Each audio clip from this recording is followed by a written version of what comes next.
नमस्कार दोस्तों, मैं हूं जोकोरमा। इस वीडियो में हम बात करेंगे कि कॉइन्स और टोकन्स में क्या अंतर होता है क्रिप्टो करेंसी की दुनिया में। तो बहुत ही शॉर्ट और छोटा वीडियो होने वाला है, लेकिन जानकारी बहुत ज़रूरी है अगर आप कॉइन्स और टोकन्स के बारे में अंतर जानना चाहते हो। तो कॉइन्स क्या होते हैं, सबसे पहले इस पर बात करते हैं। कॉइन वो होता है जो सबसे पहले जन्म लेता है क्रिप्टो मार्केट में, किसी टेक्नोलॉजी को लाता है, नई टेक्नोलॉजी को लाता है। जैसे बिटकॉइन है, तो बिटकॉइन को कॉइन इसलिए कहते हैं क्योंकि उसकी खुद की ब्लॉकचेन है। उसका जो ट्रांजैक्शन है वो खुद की टेक्नोलॉजी पर होता है, इसलिए बिटकॉइन एक कॉइन है। हालांकि बिटकॉइन उसका नाम है, लेकिन बिटकॉइन कॉइन है। समझ में आ रहा है आपको?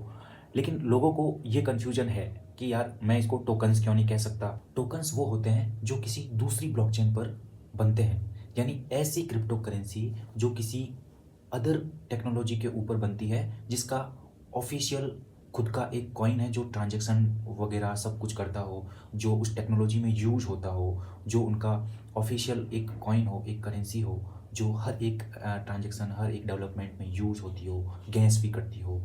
उनकी टेक्नोलॉजी पर वो कॉइन बनता है, उसको टोकन कहा जाता है। इसको मैं एक आसान भाषा में समझाता हूँ आपको कि टोकन क्या होता है।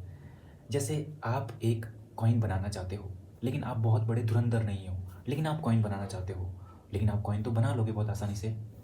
यानी अब मैं जो ये कॉइन कह रहा हूँ, ये कॉइन नहीं, ये एक टोकन है। आप समझ रहे हो ना?